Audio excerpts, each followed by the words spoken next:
आज से लोकसभा चुनाव के लिए नामांकन शुरू हो गए।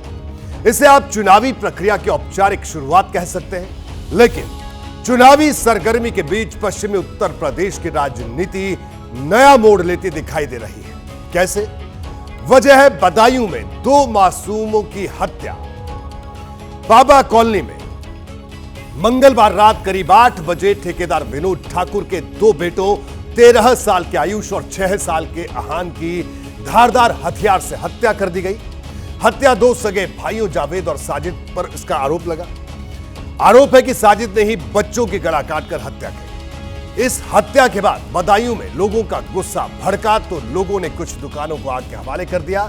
लेकिन धार्मिक भावनाएं भड़काने से पहले ही पुलिस प्रशासन हरकत में आ गया। एक आरोपी एनकाउंटर में मारा गया। पुलिस को दूसरे को गिरफ्तार कर लिया।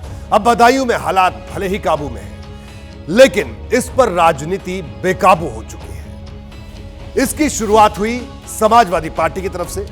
पार्टी के मुखिया अखिलेश यादव ने बीजेपी पर बहुत बड़ा इल्जाम लगा दिया। बदायूं में डबल मर्डर को लेकर अखिलेश ने पहले पुलिस प्रशासन की नाकामी बताया, फिर इसे बीजेपी की मंशा से जोड़ दिया। बीजेपी ने भी तीखा पलटवार किया। दोनों तरफ से क्या क्या कहा गया, मैं आपको वो दिखाता हूं। कानून व्यवस्था वाला विभाग है, law and order, zero tolerance. क्या कल की घटना ने साबित नहीं कर दिया कि जीरो टॉलरेंस वालों की पॉलिसी जीरो हो गई? तो ये पूरे प्रशासन की नाकामी है, और प्रशासन इसलिए ढील छोड़े हुए है क्योंकि उससे वो पॉलिटिकल लाभ उठाना चाहते हैं। हर घटना से पॉलिटिकल लाभ उठाना चाहते हैं। अखिलेश यादव कह रहे दंगा कराना चाहती है बीजेपी, तभी चुनाव जीतना। दंगा कराना समाजवादी पार्टी का कार्य है। समाजवादी पार्टी की सरकार में मुजफ्फरनगर का दंगा, मथुरा का राम वृक्ष दंगा, तो दंगों वाली सरकार तो समाजवादी पार्टी थी। हमारी सरकार को 10 साल केंद्र में और लगभग 8 साल प्रदेश में हो गए, एक भी दंगा भारतीय जनता पार्टी की सरकार ने नहीं कराया है। देखिए, संघमित्रा मौर्य बदायूं से बीजेपी के सांसद है। अखिलेश यादव ने जो आरोप लगाया उस पर संघमित्रा ने अपनी पार्टी का बचाव किया। अखिलेश यादव ने कहा कि बीजेपी बदायूं की घटना का चुनावी लाभ लेना चाहती है, तो संघमित्रा मौर्य ने भी समाजवादी पार्टी को दंगे करवाने वाली पार्टी बता दिया। एक आपराधिक वारदात पर इस तरह की बयानबाजी का मतलब क्या है? क्या पश्चिमी उत्तर प्रदेश की राजनीति नया रंग घोलने की कोशिश हो रही है?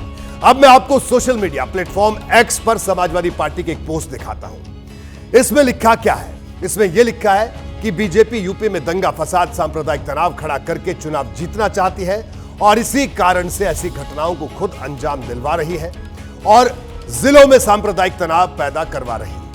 इसका परिणाम बदायूं की घटना है। बीजेपी जब जनता के असल मुद्दों से हार चुकी है तो धार्मिक विवाद, धार्मिक लड़ाई ही बीजेपी का आखिरी हथियार बचा है। ये एक्स पर समाजवादी पार्टी के एक्स पर लिखा गया है। तो अब देखिए, लोकसभा चुनाव सर पर है और समाजवादी पार्टी हो या बीजेपी, उनकी अगर राजनीति की हम बात करें तो राजनीति इसी तरफ बढ़ती हुई दिख रही है, क्योंकि जिस तरह की बयानबाजी हो रही है और उनकी बातों के सियासी मायने भी तलाशे जाए।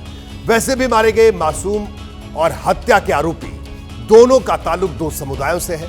इसलिए सवाल यह है कि क्या इस मामले को अलग रंग देने की कोशिश है? अगर ऐसा हो रहा है तो इसमें किसका फायदा है? हम इन सवालों तक भी पहुंचेंगे। लेकिन पहले आपको बदायूं लोकसभा सीट के बारे में कुछ फैक्ट्स मैं आपको बता देता हूं। देखिए, बदायूं लोकसभा सीट 1996 से 2014 तक समाजवादी पार्टी के पास रही। 2014 में मोदी लहर के बावजूद यहां से समाजवादी पार्टी के धर्मेंद्र यादव की जीत हुई। लेकिन 2019 में संघमित्रा मौर्य ने धर्मेंद्र यादव को हराकर यहां बीजेपी का झंडा लहरा दिया। यह बदायूं की तस्वीर है। यहां की लोकसभा सीट भले ही बीजेपी के पास है, लेकिन समाजवादी पार्टी कम बैक की कोशिश कर रही है। इसलिए अखिलेश यादव यहां से अपने चाचा शिवपाल सिंह यादव को चुनाव लड़वा रहे हैं। बदायूं की घटना को लेकर शिवपाल क्या कह रहे हैं, यह भी आप सुनिए। बहुत ही दुखित घटना है और इस सरकार का लाइन ऑर्डर पूरी तरह से फेल है। एनकाउंटर तो कर ही दिया है, तो इसकी खुलेगा कैसे? पहले खोलना चाहिए था। ये पुलिस तो गुत्थी सुलझाने की कोशिश कर रही है, लेकिन मामले पर सियासत हावी हो चुकी है। इसकी वजह भी समझी जा सकती है। इसके लिए बदायूं लोकसभा सीट को बड़े कैनवस पर देखना होगा, क्योंकि यह उसी पश्चिमी उत्तर प्रदेश में है जहां लोकसभा की 27 सीट है। बढ़ने से पहले आपको इन सीटों का जातीय समीकरण भी दिखा देते हैं। पश्चिमी उत्तर प्रदेश में मुस्लिम वोटर करीब 27% है। मैं वेस्टर्न यूपी की बात कर रहा हूं, पश्चिमी उत्तर प्रदेश की। 17% के आसपास जाट वोटर है, दलित वोटर करीब 25% है, यादव वोटर करीब 7% है, गुर्जर करीब 4% और राजपूत करीब 8% है। यह पश्चिमी उत्तर प्रदेश का समीकरण है। यहां मुस्लिम, जाट और दलित वोटर निर्णायक भूमिका में है, लेकिन मुस्लिमों के वोट समाजवादी पार्टी और बीएसपी के बीच बढ़ते रहे हैं। हालांकि यह समझना मुश्किल नहीं है कि अगर मुस्लिम वोट एक पार्टी के साथ हो जाए तो उसका पलड़ा भारी हो सकता है। यही बात बाकी वोटर्स के लिए भी कही जा सकती है, यानी वही ध्रुवीकरण जिसका इल्जाम सारी पार्टियां अपने विरोधियों पर लगाती रही हैं। 2013 में पश्चिमी उत्तर प्रदेश में ऐसा हो भी चुका है। यह इस रिपोर्ट के जरिए समझिए कैसे हुआ था, क्या हुआ था।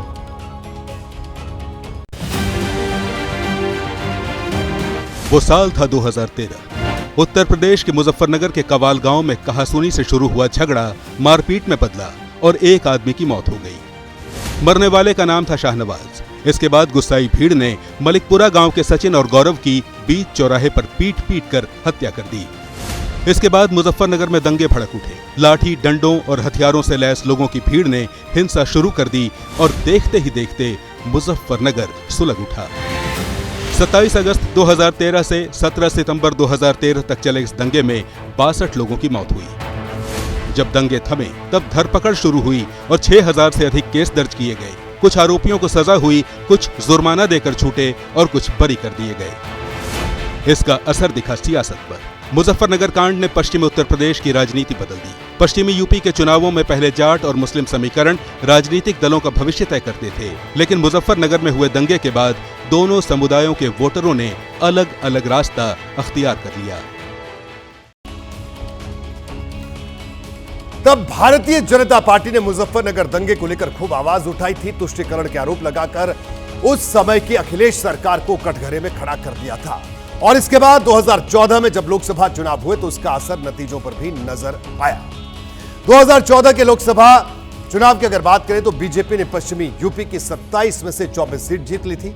हालांकि 2019 के चुनाव में समाजवादी पार्टी ने बीएसपी से गठबंधन कर लिया और बीजेपी को 5 लोकसभा सीट का नुकसान उठाना पड़ा था। 2019 की अगर बात करें, सवाल यह है कि क्या पश्चिमी यूपी में एक बार फिर वैसा करने की कोशिश हो रही है जैसा 2014 में हुआ था? क्या वोटर को दो हिस्सों में बांटने की कोशिश हो रही है, जो दोनों पार्टियां एक दूसरे पर आरोप लगा रही हैं?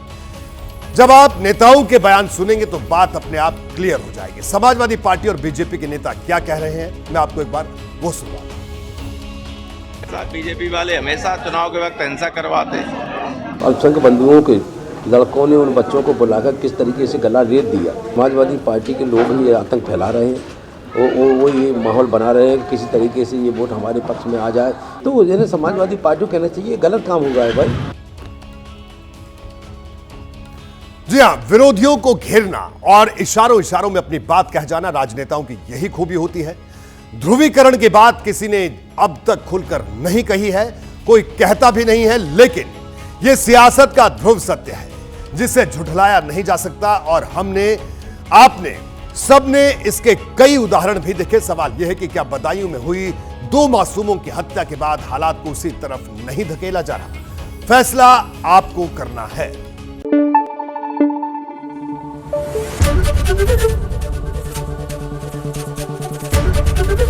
एबीपी न्यूज आपको रखे आगे।